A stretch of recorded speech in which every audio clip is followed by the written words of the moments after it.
നമസ്കാരം. മലയാളി വാർത്ത ഇൻഡെപ്തിലേക്ക് സ്വാഗതം. റെയിൽവേ ട്രാക്കിൽ യുവാക്കളുടെ പേക്കൂത്ത്. അപകടമുണ്ടാകുമെന്ന് അറിഞ്ഞിട്ടും മനഃപൂർവ്വം ആ തെറ്റുകൾ ആവർത്തിക്കപ്പെടുന്നു. എത്രമാത്രം നിയമ നടപടികൾ ഉണ്ടാകുമെന്നറിഞ്ഞാലും അവസാനമില്ലാതെ ഇത്തരം പ്രവർത്തനങ്ങൾ തുടർന്നുകൊണ്ടിരിക്കുന്നു. എന്തിനാണ് സാമൂഹിക വിരുദ്ധർ റെയിൽ പാളത്തെ തന്നെ ലക്ഷ്യം വെക്കുന്നത്? ഈ ചോദ്യത്തിന് കൃത്യമായൊരു ഉത്തരം കിട്ടും മുമ്പ് വീണ്ടും ഇതേ കാര്യങ്ങൾ ആവർത്തിക്കപ്പെടുകയാണ്. ഇത്തവണ നറുക്ക് കിട്ടിയിരിക്കുന്നത് കോഴിക്കോടിനും. കോഴിക്കോട് പന്തയങ്കര റെയിൽവേ പാലത്തിന് കരിങ്കല്ലുകൾ നിരത്തി വെച്ചുകൊണ്ടാണ് കഴിഞ്ഞ ദിവസം യുവാവ് ഒരു തമാശ നടത്തിയത്. സംഭവത്തിൽ യുവാവിനെ പോലീസ് അറസ്റ്റ് ചെയ്തു എന്ന വിവരങ്ങൾ ഇപ്പോൾ പുറത്തു വരുന്നുണ്ട്. കല്ലായി സ്വദേശിയായ മഠത്തിൽ വീട്ടിൽ നിഖിലിനെയാണ് ഈ സംഭവത്തിൽ പോലീസ് അറസ്റ്റ് ചെയ്തിരിക്കുന്നത്. വന്ദേ ഭാരത് കടന്നുപോയതിന് തൊട്ട് പിന്നാലെയാണ് ഇയാൾ ഇത്തരത്തിൽ കരിങ്കല്ലുകൾ വെച്ചു എന്നത് ശ്രദ്ധയിൽപ്പെടുന്നത്. സംഭവത്തിൽ മറ്റ് 3 പ്രതികൾക്കായി പോലീസ് അന്വേഷണം ഊർജിതമാക്കിയിട്ടുണ്ട്. കഴിഞ്ഞ ദിവസം രാത്രി 9:30-ക്കാണ് ഇങ്ങനെയൊരു സംഭവം നടക്കുന്നത്. വന്ദേ ഭാരത് കടന്നുപോയതിന് പിന്നാലെ പാളത്തിൽ കരിങ്കല്ലുകൾ നിരത്തി വെക്കുകയായിരുന്നു. ഇത് പൊതുജനങ്ങൾ ശ്രദ്ധിക്കുകയായിരുന്നു. അസാധാരണമായ ശബ്ദം കേട്ടാണ് Vande Bharat loco pilot train Kozhikode സ്റ്റേഷനിൽ എത്തിയപ്പോൾ വിവരങ്ങൾ ചില ആളുകളെ അറിയിക്കുന്നത്. തുടർന്ന് RPF സ്ഥലത്തെത്തി പരിശോധിച്ചപ്പോഴാണ് ട്രാക്കിൽ കരിങ്കല്ലുകൾ നിരത്തി വെച്ച നിലയിൽ സംഭവം കണ്ടെത്തുന്നത്. RPFനെ കണ്ടതും സമീപത്തുണ്ടായിരുന്ന 4 പേർ ഓടി രക്ഷപ്പെടാൻ ശ്രമിച്ചു. ഇതിൽ RPF പിന്തുടർന്ന് പിടികൂടിയ ഒരാളാണ് അറസ്റ്റിലായിരിക്കുന്നത്. മറ്റു 3 പേരെ ഓടി രക്ഷപ്പെട്ടതുകൊണ്ട് തന്നെ പിടിക്കാൻ സാധിച്ചില്ല. അവർക്ക് വേണ്ടിയുള്ള തിരച്ചിൽ ശക്തമാക്കിയിട്ടുണ്ട്. റെയിൽവേ ട്രാക്കിൽ ഇരുന്ന ഇവർ ലഹരി ഉപയോഗിക്കുന്നത് ശ്രദ്ധയിൽപ്പെട്ടതായിട്ടാണ് RPF വ്യക്തമാക്കുന്നത്. നിഖിലിന്റെ പേരിൽ ബേപ്പൂർ മാറാട് പോലീസ് സ്റ്റേഷനുകളിലൊക്കെ ലഹരി മരുന്ന് കേസുകളുണ്ട്. കഴിഞ്ഞ 1 മാസത്തിനിടെ ഏകദേശം 2-3ഓളം കേസുകളാണ് ഇത്തരത്തിൽ റെയിൽവേ ട്രാക്കുമായി ബന്ധപ്പെട്ട് യുവാക്കൾ അപകട സാഹചര്യം ഉണ്ടാക്കുന്നു എന്നൊക്കെ വ്യക്തമാക്കിക്കൊണ്ടുള്ള കേസുകൾ രജിസ്റ്റർ ചെയ്യപ്പെടുന്നത്. സംഭവത്തിൽ പിടിക്കപ്പെട്ടവരോട് എന്തിനാണ് ഇത്ര വലിയ തെറ്റ് ചെയ്യുന്നത്, ഇത് എത്രമാത്രം അപകടം ഉണ്ടാക്കുന്നുണ്ട് എന്നത് അറിയാമോ എന്നൊക്കെ ചോദിക്കുമ്പോൾ ഇതിന് നൽകുന്ന മറുപടിയുണ്ട്. അതാണ് ഏറ്റവും ഭീകരം. ചിലർക്ക് ഇതൊക്കെ ഒരു തമാശയാണ്, മറ്റു ചിലർക്ക് ഇത് ലഹരി തലയ്ക്ക് പിടിച്ചതിന്റെ പേക്കൂത്തായിട്ടും കാണുന്നുണ്ട്. കഴിഞ്ഞ ദിവസമാണ് തൃശ്ശൂരിൽ റെയിൽവേ ട്രാക്കിൽ അപകടം സൃഷ്ടിക്കുന്ന രീതിയിൽ ഒരു ഇരുമ്പ് ദണ്ട് കാണാനിടയായത്. സംഭവത്തിൽ തമിഴ്നാട് സ്വദേശിയായിട്ടുള്ള ഹരി എന്ന 38-കാരനെയായിരുന്നു പോലീസ് അറസ്റ്റ് ചെയ്തത്. വ്യാഴാഴ്ച പുലർച്ചെ 4:55-നാണ് തൃശൂർ റെയിൽവേ സ്റ്റേഷന് സമീപത്ത് ഇങ്ങനെയൊരു സംഭവം നടക്കുന്നത്. ട്രാക്കിൽ വച്ച ഇരുമ്പ് ദണ്ട് ചരക്ക് ട്രെയിൻ തട്ടി തെറിപ്പിച്ചതോടെയാണ് വലിയൊരു അപകടം ഒഴിവായത്.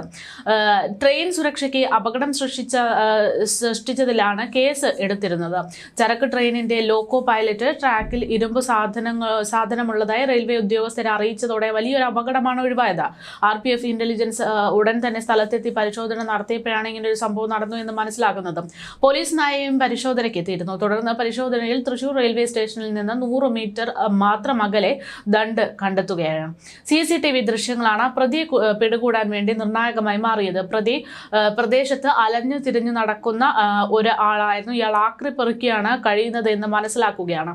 ട്രാക്കിന്റെ പുറത്ത് കിടന്നിരുന്ന ഇരുമ്പ് ദണ്ട് മോഷ്ടിക്കാൻ ശ്രമിക്കുന്നതിനിടെയാണ് ട്രാക്കിലേക്ക് ഇത് ഇട്ടതെന്നതാണ് പ്രതി ആദ്യം മൊഴി നൽകിയത്. ഭാരമേറിയതിനാൽ അധികം മുന്നോട്ട് കൊണ്ടുപോകാനാകാത്തത് കൊണ്ടാണ് തണിത്തരത്തിൽ നിന്നത് എന്നും ദണ്ട് മുറിച്ചു കിട്ടാനാണ് ട്രാക്കിലേക്ക് ഇട്ടതെന്നുമൊക്കെയാണ് ഇയാൾ പറയുന്നത്. അതേപോലെ മറ്റൊരു കേസ് എന്ന് പറയുന്നത് കൊല്ലത്താണ് ഒരു റെയിൽവേ ട്രാക്കിൽ അപകടമുണ്ടാക്കാനുള്ള ശ്രമത്തിന്റെ ഭാഗമായിട്ടൊരു കേസ് രജിസ്റ്റർ ചെയ്യപ്പെടുന്നത്. കൊല്ലം കുണ്ടറയിൽ റെയിൽവേ പാളത്തിന് കുറുകെ ടെലിഫോൺ പോസ്റ്റ് വെച്ചായിരുന്നു അന്ന് അപകടമുണ്ടാക്കാൻ ശ്രമിച്ചത്. അതിന്റെ ഭാഗമായിട്ടുള്ള മൊഴിയെടുപ്പ് ഈ അടുത്ത കാലത്ത് നടക്കുകയുണ്ടായി. NIA പ്രതികളുടെ മൊഴിയെടുത്തപ്പോൾ മൊഴികളിൽ യാതൊരു കൂസലുമില്ലാത്ത രീതിയിലാണ് ഓരോ കാര്യങ്ങളും ഒക്കെ വിശദീകരിച്ചിരുന്നത്. ലഹരിയുടെ ആവേശം മാത്രമായി അവരിൽ ഉണ്ടായിരുന്നത്. പെരുമ്പുഴ സ്വദേശി അരുൺ, കുണ്ട്ര സ്വദേശിയായിട്ടുള്ള രാജേഷ് എന്നിവരെയാണ് ആ സംഭവത്തിൽ പിടിക്കപ്പെട്ടത്.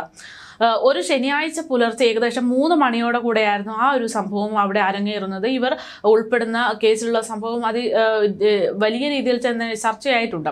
6 മുറിക്കട പഴയ ഫയർ സ്റ്റേഷന് സമീപത്തെ റെയിൽവേ ട്രാക്കിലാണ് ഈ 3 സംഘം ടെലിഫോൺ പോസ്റ്റ് എടുത്തു വെക്കുകയും വലിയൊരു അപകടമുണ്ടാക്കാൻ ശ്രമിക്കുകയും ചെയ്തത്. ട്രാക്കിൽ പോസ്റ്റ് കണ്ട സമീപവാസികൾ ഏഴുകോൺ പോലീസിൽ വിവരം അറിയിച്ചതോടെയാണ് അന്ന് വലിയൊരു അപകടം ഒഴിവായത്. പോലീസ് സ്ഥലത്തെത്തി പോസ്റ്റ് നീക്കം ചെയ്യുകയായിരുന്നു. എന്നാൽ സംഭവ സ്ഥലത്ത് നിന്നും പോലീസ് പോയതിനു ശേഷം വീണ്ടും ഇതേ പോസ്റ്റ് പഴയപടി തന്നെ എടുത്തു വെക്കുന്ന ഒരു സാഹചര്യമുണ്ടായി. പിന്നീട് കുണ്ടറ പോലീസ് വിവരം അറിയിച്ചതിനെ തുടർന്ന് പോലീസ് എത്തി വീണ്ടും പോസ്റ്റ് നീക്കം ചെയ്യുന്നു.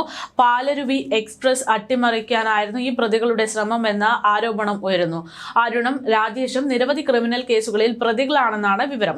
പ്രതികളെ സ്ഥലത്തെത്തിച്ച് പോലീസ് തെളിവെടുക്കുകയൊക്കെ ചെയ്തു. പോസ്റ്റ് പാളത്തിൽ വെച്ച് മുറിച്ചതിന് ശേഷം മറിച്ച് വിൽക്കാനായിരുന്നു തങ്ങൾ ഉദ്ദേശിച്ചതെന്നതായിരുന്നു പ്രതികൾ നൽകിയിട്ടുള്ള മൊഴി. ട്രെയിൻ അട്ടിമറിക്കാൻ പ്രതികൾ ശ്രമിച്ചിരുന്നു എന്നതിനെ കുറിച്ചുള്ള അന്വേഷണമൊക്കെ ഇപ്പോൾ നടന്നു വരികയാണ്. അതേസമയം വന്ദേ ഭാരത് പോലുള്ള ട്രെയിനുകൾക്ക് നേരെയും നിരവധി കല്ലേറുകളാണ് ഉണ്ടായിക്കൊണ്ടിരിക്കുന്നത്. ഇത്തരത്തിലുള്ള സാഹചര്യത്തിൽ അപകടങ്ങൾ ഉണ്ടാക്കാൻ വേണ്ടി മാത്രം റെയിൽവേ ട്രാക്കുകളെ എന്തിന് ലക്ഷ്യം വെക്കുന്നു എന്നതാണ് ചോദ്യം. ആയിരങ്ങളുടെ ജീവനാണ് ഒരു ട്രെയിൻ അപകടം ഉണ്ടാകുമ്പോൾ നഷ്ടമാകുന്നത്. ഇതിനാൽ തന്നെ ഇത്തരത്തിലുള്ള സാമൂഹ്യ വിരുദ്ധർ എന്തിനാണ് റെയിൽവേ ട്രാക്കുകൾ മാത്രം ലക്ഷ്യമിടുന്നത് എന്നതും ഇത്തരം ആളുകൾക്ക് railway track easy to access ആകാതിരിക്കാനുള്ള മാർഗങ്ങളും അതുപോലെ തന്നെ ഇവർക്ക് പിറകിൽ അല്ലെങ്കിൽ എന്തെങ്കിലും ഹിഡൻ അജണ്ടയുണ്ടോ എന്ന കാര്യങ്ങളൊക്കെ അന്വേഷണ സംഘം ഉടൻ തന്നെ കണ്ടുപിടിക്കേണ്ടതുണ്ട്. ഇതിനൊരു പരിഹാരം കണ്ടെത്തിയില്ല എങ്കിൽ എത്രയോ വലിയൊരു അപകടം നമ്മുടെ നാടിനെ കാത്തു നിൽക്കുന്നു എന്ന് തന്നെ പറയേണ്ടി വരും. സാമൂഹിക വിരുദ്ധരാണെങ്കിലും മാനസിക വെല്ലുവിളി നേരിടുന്നവരാണെങ്കിലും ഇവരെയൊക്കെ ആരാണ് ഈ റെയിൽവേ ട്രാക്കിനെ ലക്ഷ്യം വെക്കാൻ വേണ്ടി പ്രേരിപ്പിക്കുന്നത് എന്നത് അറിയേണ്ടിയിരിക്കുന്നു.